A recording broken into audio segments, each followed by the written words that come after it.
Assalamualaikum warahmatullahi wabarakatuh. Perkenalkan, nama saya Della Saskia Amelia dengan NIM 2283230012 dari Pendidikan Vokasional Teknik Elektro Untirta angkatan 2023.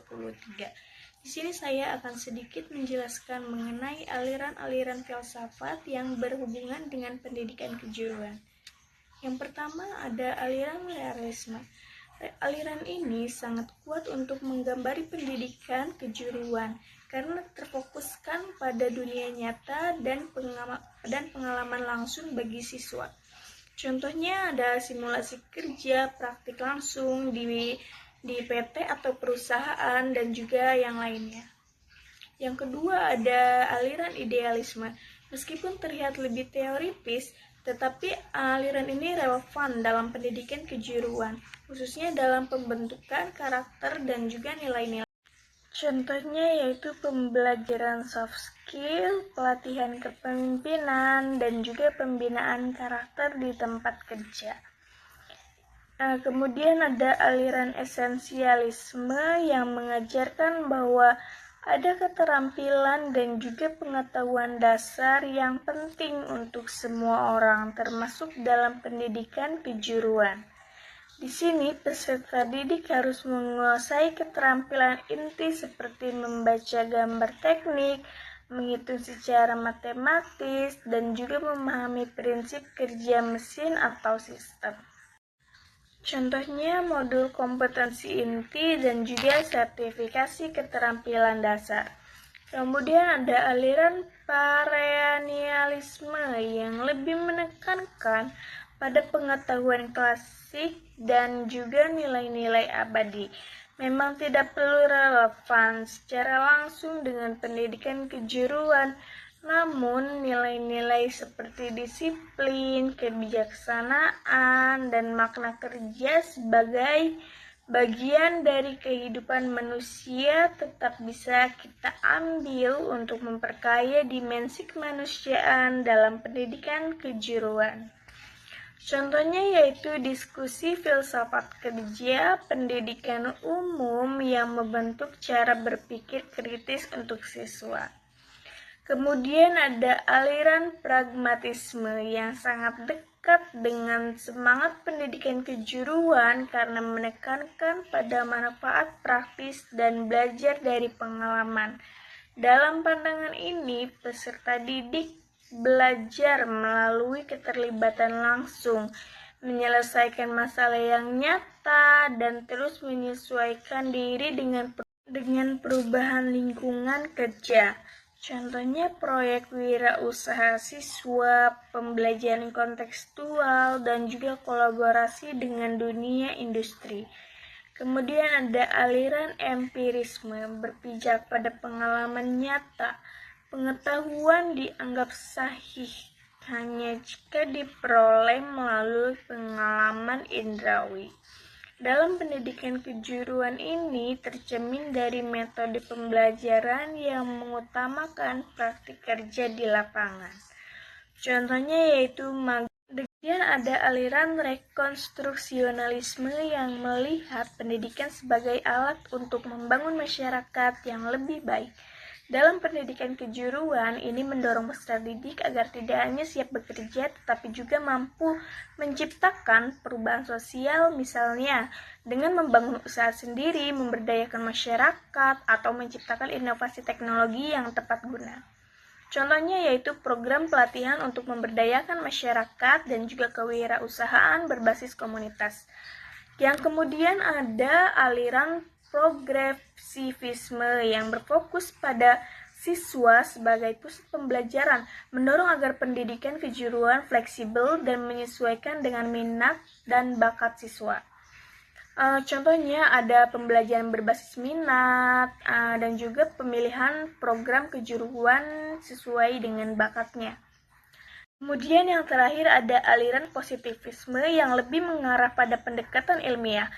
Pekerjaan teknis seperti pengukuran, pengujian material, atau pengoperasian mesin harus berdasarkan standar ilmiah yang jelas dan juga terukur.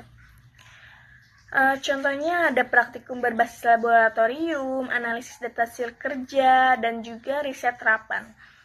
Kemudian, menurut pendapat saya, untuk mendirikan sebuah SMK yang unggul, maka harus dimulai dari perencanaan visi dan misinya yang jelas, disesuaikan dengan kebutuhan pasar kerja melalui riset dan juga kerjasama dengan sebuah industri.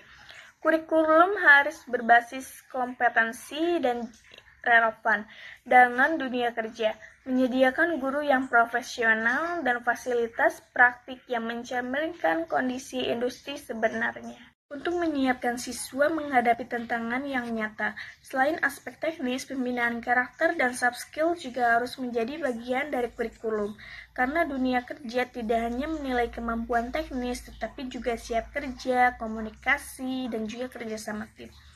Selanjutnya, saya akan sedikit menjelaskan tentang perkembangan pendidikan kejuruan di berbagai belahan dunia. Yang pertama ada Jerman.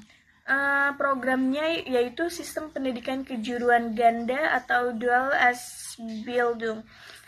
Sistem pendidikan ini sangat khas dan menjadi andalan di negara Jerman. Program ini menggabungkan pembelajaran teori di sekolah kejuruan dengan pelatihan praktik langsung di tempat kerja. Kemudian ada perkembangan program, salah satunya ada akar historis. Sistem ini mulai dikembangkan pada abad ke-19, berakar dari tradisi pelatihan gilda dan pada masa Eropa di abad pertengahan. Kemudian ada program unggulannya.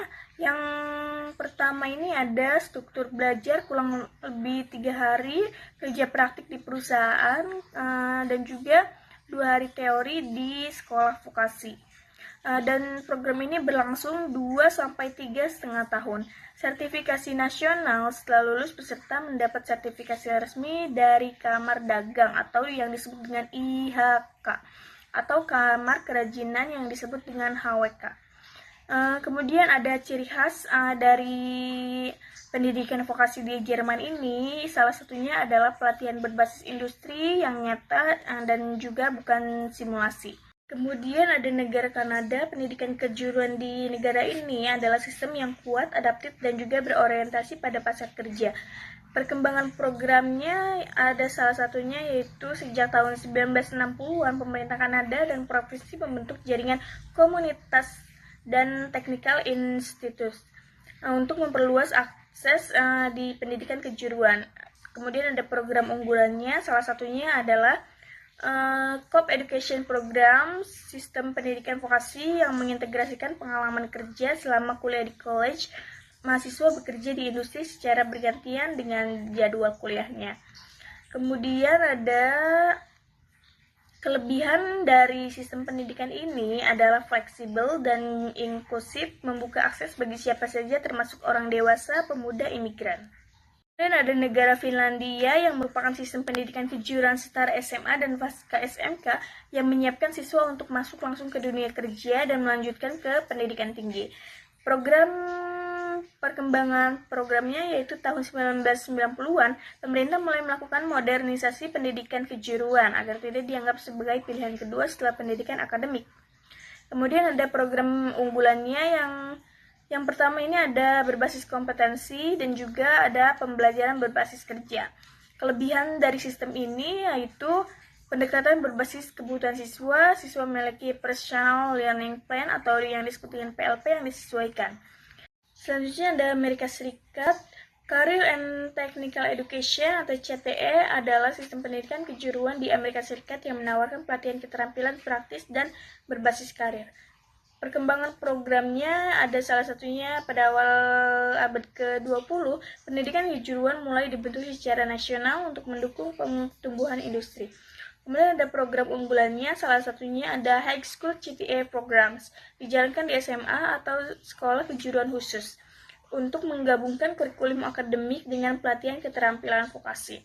Kemudian ada ciri khas dari CTE di Amerika ini, yang diambil bersamaan dengan mata pelajaran akademik seperti matematika dan juga bahasa Inggris. Kemudian ada Australia. Di Australia adalah sistem pendidikan dan pelatihan. Ini ada Australia. Di Australia adalah sistem pendidikan dan pelatihan yang memberikan keterampilan praktis dan teknis yang dibutuhkan untuk masuk ke dunia kerja. Perkembangan programnya ada tahun 1970 sampai 1990-an, pendidikan kejuruan mulai ditata ulang secara nasional melalui pembentukan lembaga TAVE. Program unggulan di Australia ini salah satunya adalah TAVE, merupakan jaringan lembaga pendidikan publik terbesar di Australia untuk VAT. Selanjutnya ada kelebihan sistem dari VAT di Australia ini yaitu fleksibel, artinya bisa diikuti secara penuh, paruh waktu, atau juga daring.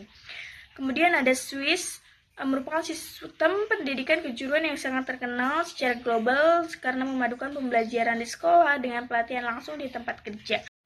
Salah satu perkembangan programnya adalah sistem dual VAT ini telah menjadi tulang punggung perekonomian di Swiss sejak abad ke-19, ketika industri membutuhkan tenaga kerja yang terampil.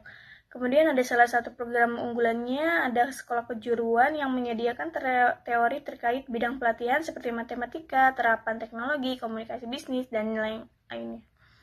Ciri khas dari sistem ini adalah model dual yang kuat mengintegrasikan antara dunia kerja dan sekolah yang seimbang. Kemudian ada Jepang. Sistem pendidikan kejuruan di Jepang melalui Kosen dan Senmon Gakko menonjol karena disiplin, keunggulan teknologi, dan hubungan erat dengan dunia kerja.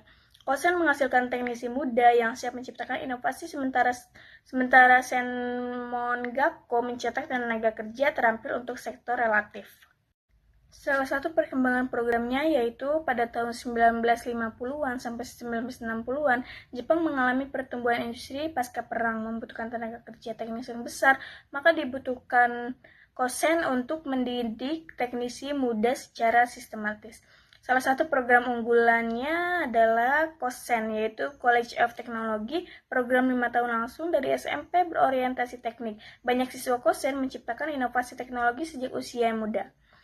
Selanjutnya ada ciri khas pendidikan kejuruan di Jepang yaitu disiplin dan etos kerja tinggi. Siswa dilatih untuk memiliki keterampilan dan mentalitas kerja di Jepang. Selanjutnya Korea Selatan. Sistem pendidikan kejuruan di Korea Selatan melalui Master High School dan Special Vocational High Schools adalah contoh sukses dari transformasi pendidikan vokasi menjadi jalur prestisius dan produktif.